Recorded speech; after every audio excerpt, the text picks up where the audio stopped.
Good morning. Welcome to Morning Special. 여러분 안녕하세요. 4월 24일 수요일 Morning Special. 저는 최수진입니다.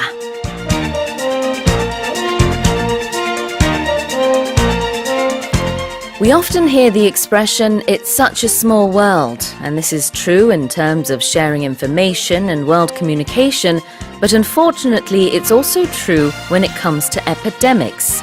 And these days we're hearing a lot about the measles, one of the most contagious diseases in the world.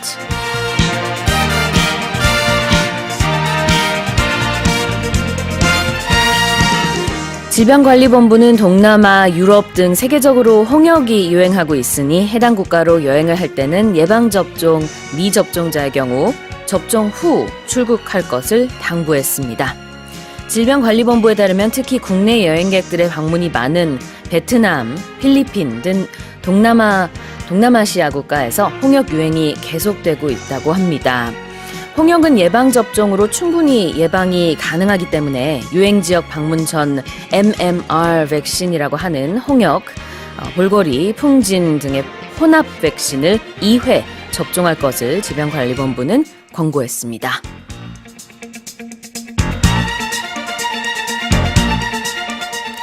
And this is one situation where the expression better to prevent than to regret, or better safe than sorry, fits perfectly. With that in mind, let me give you a quiz question here. A substance that is injected into your body to protect it from certain diseases is known as what? 1번 vaccine, 2번 poutine. A substance that is injected into your body to protect it from certain diseases. 예방접종을 이렇게 표현합니다. 1번 vaccine, 2번 poutine. 오늘도 청취자 여러분의 많은 참여 기다리고 있습니다. 퀴즈 정답 보내주신 분들 중에 추첨을 통해서 총 5분께 쿨링 스포츠 젤 보내드릴 거고요. 보내시는 방법은 짧은 문자 50원, 긴 문자 100원에 샵 1045, 그리고 반디 게시판이나 카카오톡 플러스 이용도 가능합니다. 또 저희가 유튜브 라이브 스트리밍 하고 있는 거 아시죠? 유튜브에서 EBS 라디오 공식 채널을 검색하셔서 들어오시면 모닝 스페셜 1부 9시까지 유튜브를 통해서도 라이브로 보실 수 있습니다. Okay, then let's kick off today's show with today's global headlines. 세계 각국 언론사들의 어떤 헤드라인이 올라왔는지 살펴보는 시간입니다. Touch Global Headlines.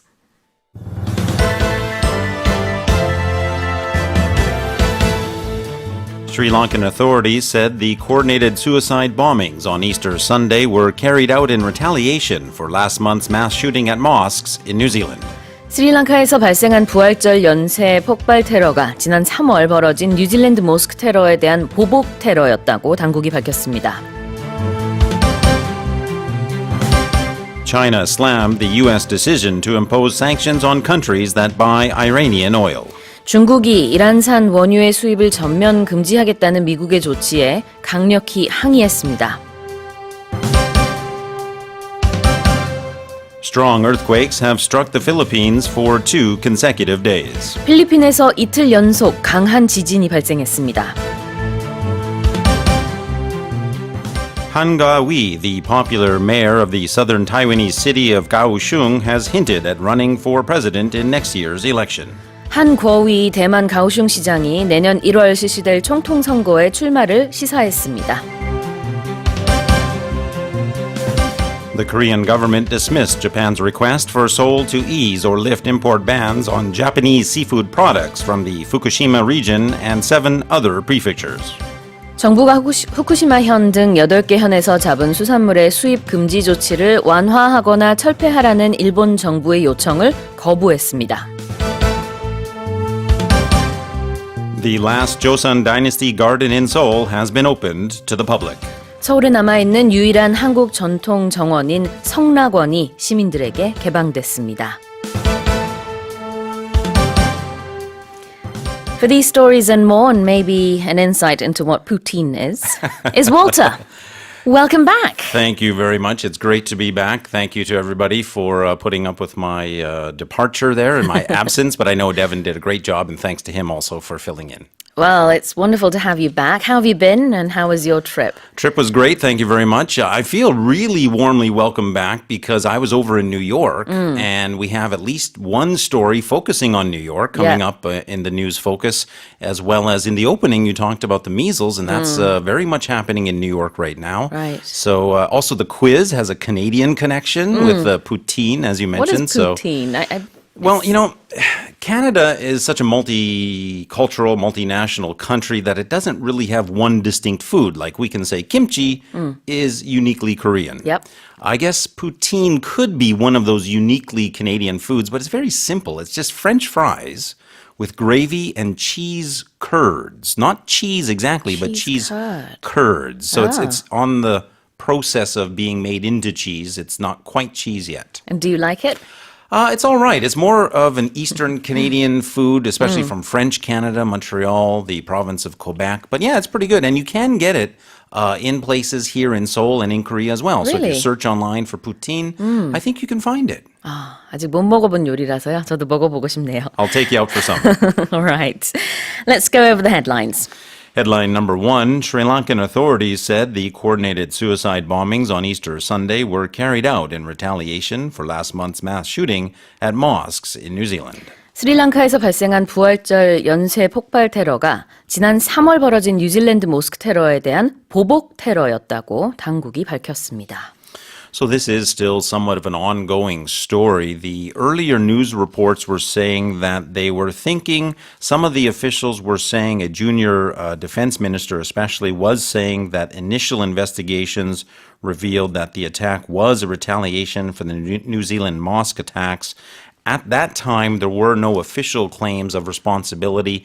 Since then, ISIS has come forward to make a claim of responsibility, but that claim is just that at this point. It is a claim.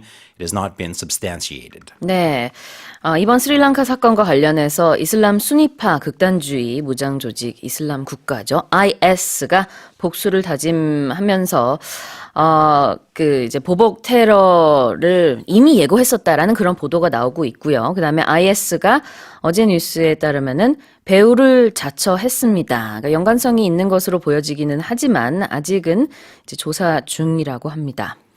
Now, early in the investigations, the United States intelligence sources did say that the attacks did carry some of the hallmarks of ISIS militant group attacks, and that's why there was early speculation that it may have been ISIS. Again, now we are hearing these reports that ISIS has claimed responsibility.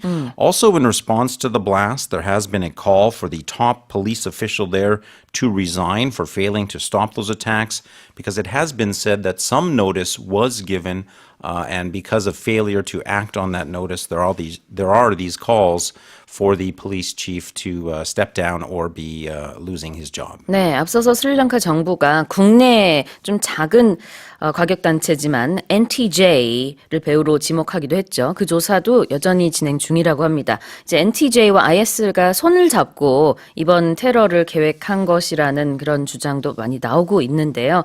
일단은 NTJ 그 단체만으로는 이 정도 규모의 전문가들은 이게 아주 전문적인 테러였다고 하거든요. 이거를 이 소규모 그룹이 했을 수는 없다. 그래서 이제 IS가 배후에 있다라는 거에 좀 무게가 실리는 것 같습니다. 한편 우리 정부는요, 스리랑카에 발령한 여행 경보 단계를 원래는 1단계 여행 유의에서 이제 어제 2단계 여행 자제로 상향 조정했습니다. Let's move on to our second story.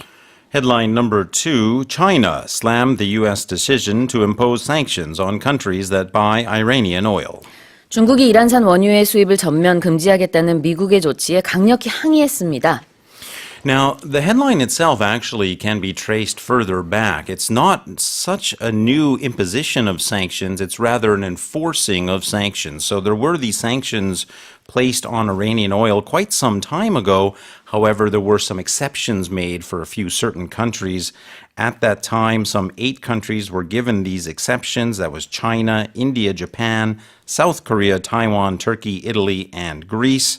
Of those 8, 3 of them had made other arrangements to import other oil. 5 of them did remain importing the Iranian oil, South Korea, being one of them. And of course, now the United States is saying that those exemptions could be ending quite soon. Absolutely. As of May 2nd, that will end. And that means countries that continue to import oil from this region, from Iran, right, will possibly face sanctions from America. And China is very much opposed because it's one of the biggest importers of Iranian oil. Indeed it is, and of course, as one might expect on this news, oil prices soared to their highest level since October, as well as looking at what effect that might have on the market. These moves to impose these sanctions could potentially remove up to 1.2 million barrels of oil per day from those international markets. 네, 중국은 이란산 원유의 최대 수입국입니다. 그리고 미국의 제재 시행 후에 국제 시세보다 굉장히 싼 가격에 대량 구매해 왔거든요. 중국은 또 이란 핵협정을 우리는 계속 지키겠다라고 여러 차례 밝힌 바가 있기 때문에 어제 발표된 그 미국이 그동안의 8개국에 대한 어떤 제재 예외를 이제 더 이상 예외가 5월 2일부터는 없을 것이다. 이런 조치가 이제 없을 것이다. 이런 얘기를 했습니다. 그에 따라서 중국이 앞으로 이제 미국의 제재를 더 받을 수 있는 가능성이 열린 거예요. And this could open doors to more trade disputes. Well, certainly that's a word that we hear very, very often in the news, trade dispute, trade war, and of course with China, as you said, being the largest importer of that Iranian oil, with them being cut off to supplies of that, it is likely to have repercussions further down the road. 네, 그래서 미국의 이런 대이란 제재가 새로운 미중 갈등의 불씨가 될 수 있다는 우려도 나오고 있고요. 전문가들은 현재 그래도 중국이 이란산 원유 수입을 중단하거나 축소하지 않을 것으로 보인다고 합니다. 그래서 앞으로 이게 미국과 중국 간의 무역 전쟁에 또 어떤 영향을 미칠지 봐야 할 문제인데 제2의 화웨이 사태가 나올 수 있다라는 얘기도 나오고 있거든요. 왜냐하면 화웨이 같은 경우 멍완저우 CFO가 대이란 제재 위반 혐의로 미국에서 체포 기소한 상태이기 때문에 이제 앞으로 또 다른 회사, 또 다른 인물이 그런 비슷한 소송을 밟을 수도 있다라는 우려가 나오고 있습니다. All right, let's go on to our third headline. Headline number 3. Strong earthquakes have struck the Philippines for 2 consecutive days. 필리핀에서 이틀 연속 강한 지진이 발생했습니다. So this second earthquake, which most reports are saying measured 6.1 on the Richter scale, has struck on the heels of another earthquake at 6.3, which struck on Tuesday, and I'm just checking to make sure I've got those in the right sequence. The first earthquake was the 6.1 magnitude earthquake, yes indeed. The second was measuring, most reports are saying, at 6.3. 네, 어제 발생한 지진은요, 미국 지질조사국에 따르면은 규모 6.4로 관측됐다고 합니다. 앞서 하루 전엔 6.1 규모의 지진이 또 발생하기도 했어요. 정확한 지금 피해 규모가 나오지는 않고 있지만, 필리핀 당국은 어제 발생한 지진으로 인해서 도로와 다리에 금이 갈 정도고 또 주민들이 긴급 대피를 했다고 그렇게 얘기를 하고 있습니다. 그리고 그 앞서 발생한 지진으로 인해서 수십 명이 여전히 붕괴한 건물에 갇혀 있기 때문에 현재 구조 당국이 계속해서 수색을 하고 구조 작업 진행 중이라고 하네요. Yes, of course, there has been a lot of damage there in the country. One of the largest being the supermarket collapsing, as well as some damage there to an airport as well, which of course caused the cancellation of flights. And as one might expect, there's been outages of electricity as well as a result of these earthquakes, both accidental outages as well as intentional outages to prevent fires from starting. All right. Let's move on to our next headline. Headline number 4, Han Kuo-ui, the popular mayor of the southern Taiwanese city of Kaohsiung, has hinted at running for president in next year's election. 네, 한국어위 대만 가오슝 시장이 내년 1월 실시될 총통 선거에 출마를 시사했습니다. Now, the significance here, of course, is the election itself, which is coming up early in 2020, in the early part of January. The other significance here is that Han is seen as what's called a Beijing-friendly mayor. So that means he has supported some of the agreements that call towards the so-called One China. 네, 한 시장 같은 경우에는 지난 지방선거에서 국민당 후보로서 가오슝 시장에 당선이 되는 그런 이변을 기록했습니다. 이게 굉장히 어려운 일이라고 해요. 왜냐하면 가오슝에서는 이제 국민당 후보가 당선되는 일이 좀처럼 없다고 하는데 그래도 시장에 당선이 됐습니다. 그래서 이제 그가 일약 대권 후보의 반열에 올랐는데 어제 이런 얘기를 했어요. 국민당이 나를 총통 후보 경선에 나서길 바라고 있다는 걸 안다. 그리고 대만의 발전을 위해서라면 나는 뭐든지 할 수 있다.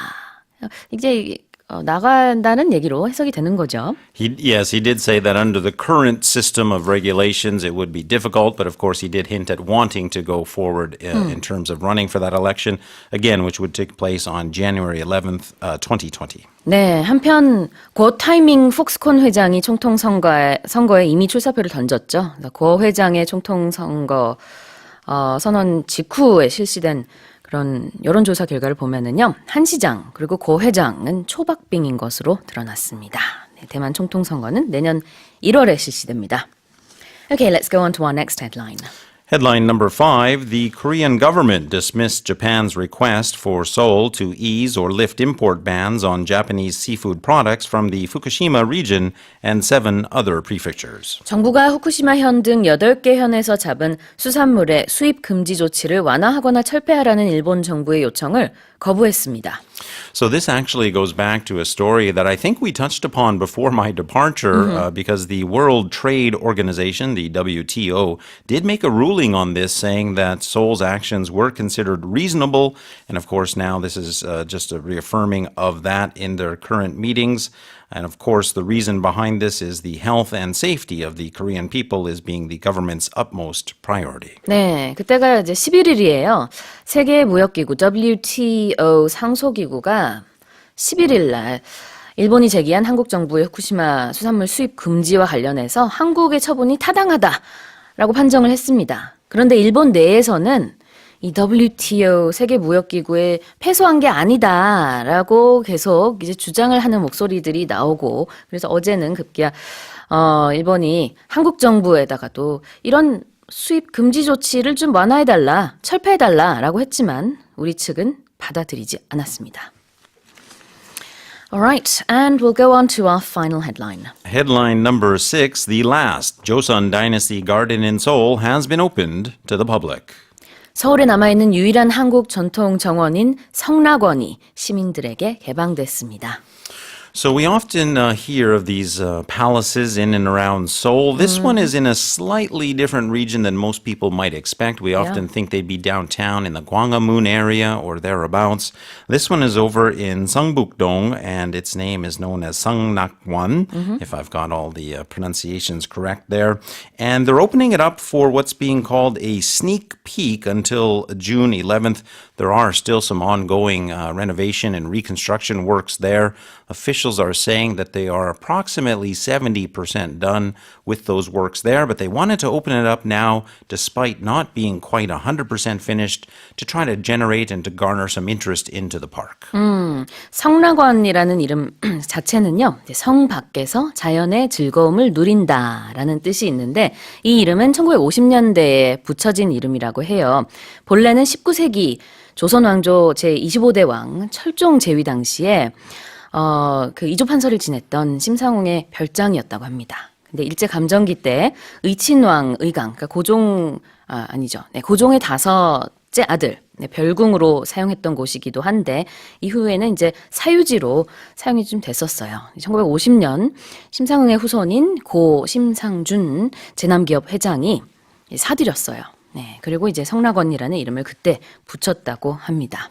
And if people are interested in checking out the garden, it is open to the public, although reservations are required. The opening days, according to the reports I've seen, are Monday, Tuesday, and Saturday.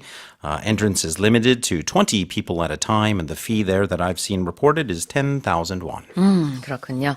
어제부터 6월 11일까지 성락원을 가보실 수 있습니다. 저도 한번 꼭 가보고 싶습니다.